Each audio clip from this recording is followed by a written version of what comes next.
ఇప్పుడు చట్ట ప్రకారంగా ఏ అవకాశాలు ఉంటే వాటిని ఉపయోగించుకుంటాం. కాదు first letter see the order copy చదివిన తర్వాత దాంట్లో ఏం అబ్జర్వేషన్ ఇచ్చిండ్రో జస్టిస్ లక్ష్మణ్ గారు చూస్తాం. దాంట్లో ఏం అబ్జర్వేషన్స్ ఇచ్చిండ్రు, ఏం మాట్లాడినరు, అంటే ఏ విధమైనటువంటి అవగాహనకు వచ్చిండ్రు, దాన్ని బట్టి మా లీగల్ నెక్స్ట్ స్టెప్స్ ఉంటాయి.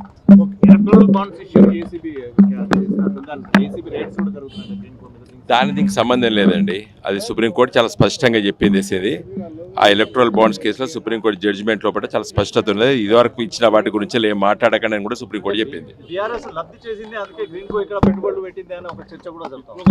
ఇప్పుడు అవన్నీ ఆరోపణలు. కేసు పెట్టిండు కదా, కేసు పెట్టిన ఉద్దేశమే అది కదా. కేసు పెట్టిన ఉద్దేశమే ఒక మంత్రి తీసుకున్నటువంటి నిర్ణయాన్ని ఏ రకంగానైనా ఇతన్ని కేసులో ఇరికేయాలనే దాంతో పెట్టిండ్రు. తప్పకుండా మాకైతే నమ్మకం ఉన్నది, మా నాయకుడు ఎలాంటి ఇది లేకుండా బయటకు వస్తాడని మా పూర్తి విశ్వాసం. పెడతారండి హైకోర్టులో స్క్వాష్ పిటిషన్ ఈరోజు కొట్టేసింది. హైకోర్టులో వేసిన తర్వాత డివిజన్ బెంచ్ ఉంటుంది, తర్వాత సుప్రీంకోర్టు ఉంటుంది. ఒక కేసు కాకపోతే ఒక న్యాయస్థానం కాకపోతే పై న్యాయస్థానాలు కూడా పోయే అవకాశం ఉంటుంది. చర్యలు అంటున్నారు అంటే తమిళనాడు రాజకీయాలు, ఆంధ్రప్రదేశ్ రాజకీయాలు తెలంగాణ రన్ అవుతున్నాయి అనుకుంటున్నారా?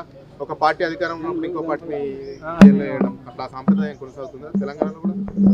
కేటీఆర్ గారు అదే పదవి నుంచి, కేసీఆర్ గారు పదవి నుంచి దిగిపోయిన తర్వాత రేవంత్ రెడ్డి ఎప్పుడైతే ముఖ్యమంత్రి బాధ్యతలు స్వీకరించిండో ఆయన పద్ధతి ప్రకారం ఒక్కొక్కరిని టార్గెట్ చేస్తూ మాజీ శాసనసభ్యులను కానీ మాజీ మంత్రులను కానీ ఆయన ఫస్ట్ టెలిఫోన్ ట్రాపింగ్ అని మొదలుపెట్టి అక్కడి నుంచి మొదలుపెట్టినటువంటి విచారణలు ఈరోజు చివరికి మరి ఆయన పరిపాలన చేయకుండా ప్రతి విషయంలో కమిషన్లు వేసి కేసులు పెట్టి భయభ్రాంతులను గురి చేసి డైవర్షన్ పాలిటిక్స్ చేసి రాజకీయంగా ముందుకు పోవాలని చూస్తూ ఉన్నాడు. అందులో భాగంగానే ఈరోజు కేటీఆర్ గారి మీద పెట్టినటువంటి కేసు ఈరోజు కేసు స్క్వాష్ పిటిషన్ను డిస్మిస్ చేసింది. కానీ అల్టిమేట్గా జడ్జిమెంట్ కాదు, ఇంకా వాదాపనలు జరుగుతాయి.